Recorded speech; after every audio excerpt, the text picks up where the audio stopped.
name's Andrew Chapman. I was born in New Westminster. Put up for adoption when I was 2 because my mom was 14 and my dad was 26. I grew up, after the adoption happened, my mom took me back and then did it again. So I suffer from separation anxiety from that. Grew up on the island, Shawnigan Lake, Duncan, Tremaines. My dad built houses and we'd move every year because he'd build a house, flip it, we'd move to a new one that he built. And so I moved around a lot, which resulted in me not having any solid friends in school. So I got bullied a lot because I was the new kid. When I got to secondary school, the beating started. I get thrown around in the bathroom, all that stuff, thrown in lockers.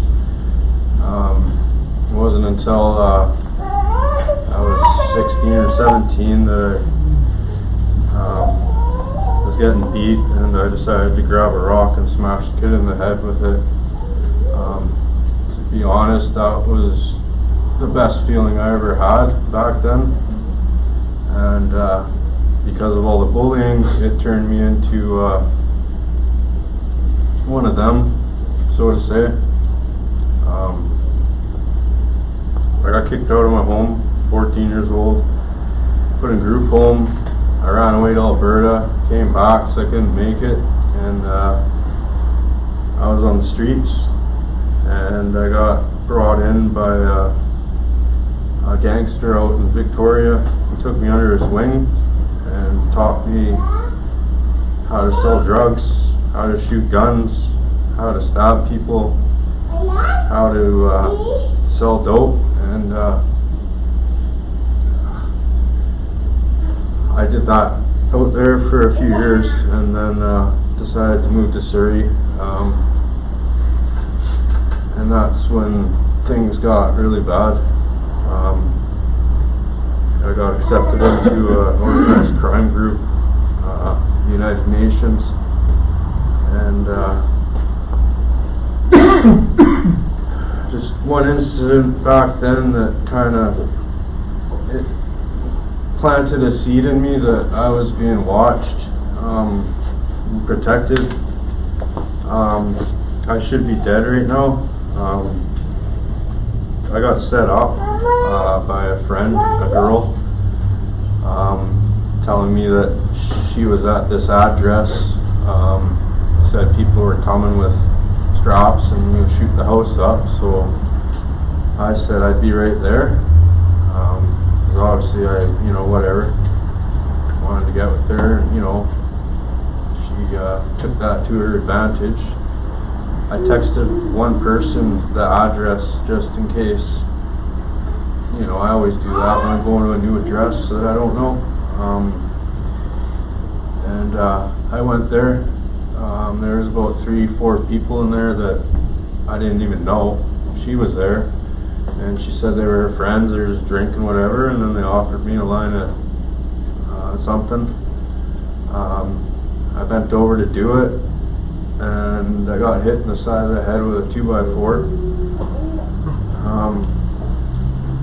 I fell to the ground and tried to grab something, but that was taken from me. My phone was taken. I got kicked in the head, punched, whatever, and then I felt something against the side of my head, and I got shot. The bullet just bounced off the skull. They took a baton and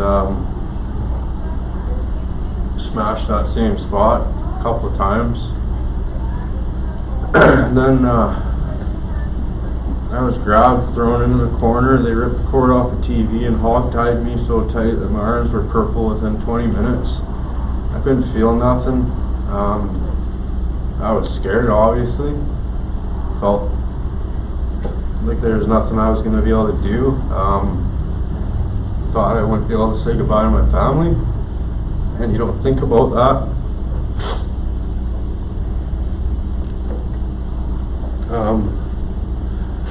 I hated cops so much back then that I just did. It was the police brutality on me. But anyways, I'll get to that point in a minute. Sorry. There was a TV in the corner. I was here, the TV was there, and I was watching it because it was like I was trying to ignore what everybody was doing. A few of them came up and punched me in the face just randomly, and then another girl came over with a laptop and asked for my family's address so they could Google map them to do a ransom, extort them for money, for my life. I gave them fake addresses. Since we moved so much, I just kept giving them old addresses. They lined up, but the numbers weren't the same. And every time I got a wrong address, I'd get hit in the head again. And then this TV, there was a white van 3 driveways up, just sitting there. And it hadn't moved. It had pulled in there, but I had noticed that nobody had gotten out. And then about 6 hours into the torture, there's a knock on the front door, and I just heard somebody say, it's BC Hydro, we're just checking all the power boxes in the area, can we come in and check it out? And they said no and closed the door. They knocked again 15 minutes later and said the same thing, and they still wouldn't let them in. They left, and then about an hour after that, I thought I was dying. Like, I seen a red dot flash across the wall, and I just didn't think much of it. And then another man brought up a barrel up from the basement, which was obviously to throw me in. They were carrying it out the back, and then all of a sudden there's about 50 red dots flying all over the living room. I heard a siren go off and dogs barking and a tank. I mean, the sound of the tank they got, it's pretty noticeable, and I didn't call the cops, but if it wasn't for them, I don't know how. There's 96 search warrants issued at once in Toronto and Vancouver that day. It was 2011 in October, and I was in one of the houses that they hit, so if it wasn't for them, I'd probably be dead right now. And I just think that's God. To be honest, I don't think it's luck. Many people out there don't have that luck. Many people would have been in that barrel and gone, never to be seen again. There's many other incidences. I don't have time to talk about them, but after that, I got diagnosed with PTSD after all that crap. To speed things up, I left Alberta or Surrey after that. I was just too shell shocked to stay there. It was just too much. I was paranoid. I was using a lot of dope, and I went to Alberta. And then I caught a 6-year pen bit for armed robberies. I just got out 3 years ago, 3 years ago, something like that. I did my parole, I did good. I got engaged, got married, working, staying clean. But then you don't really get to know someone until 2 years into living with them. Things fell apart. I got into fentanyl really hard. I never touched it, never sold it. I've been an anti-fent dude a lot, even though I'm a dealer. Used to be a dealer. But I did it, and I died 3 times that last year.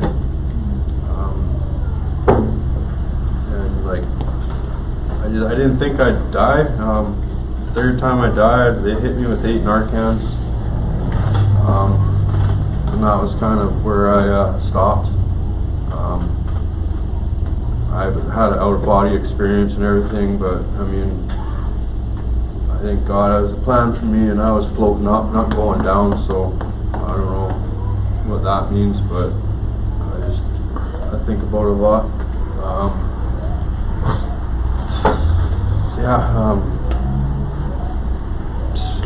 Not much to say after that. Same shit. Sorry, language. I'm nervous. I'm trying to go quick. I was homeless for 3 weeks before going to Hope for Freedom. I was at Wagner Hills. They kicked me out for a stupid reason. I went and seen a girl, didn't use, just went out, came back, and got kicked out. So that's when I came to Hope for Freedom. Since I've been there, I was an angry guy, quick to snap. A lot of people there scared of me, you know. But since the last week or two, I've done a complete 180.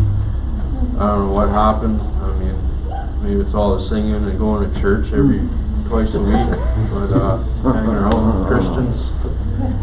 But I'm pretty much done with that life. I've cut ties with everyone I know, including family, for now.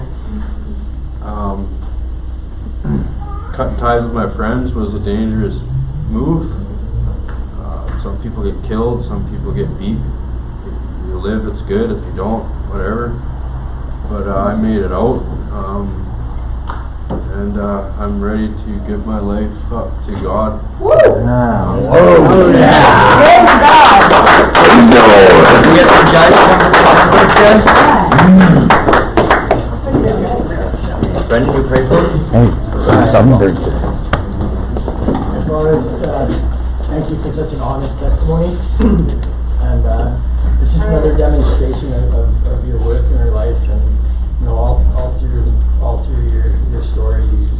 You're talking on the way here. I mean, some of the guys use the least of us, sometimes, right? You use those stories and that experience that seems so painful and so low, and you use it to shine a light and be a beacon in this world. Just thank you for inspiring me with that testimony, and just thank you for the strength that you do here today. So I just ask with this baptism, you know, you use this man right here to be a demonstration of your love and your peace and how you work in our lives despite our best effort to go against it all the time. And like I said earlier, this gift is for free and by grace, not of anything we've done or haven't done. So just for that, I just thank you, and you accept this man into your kingdom. Christ, in your name. Amen. Amen. Amen.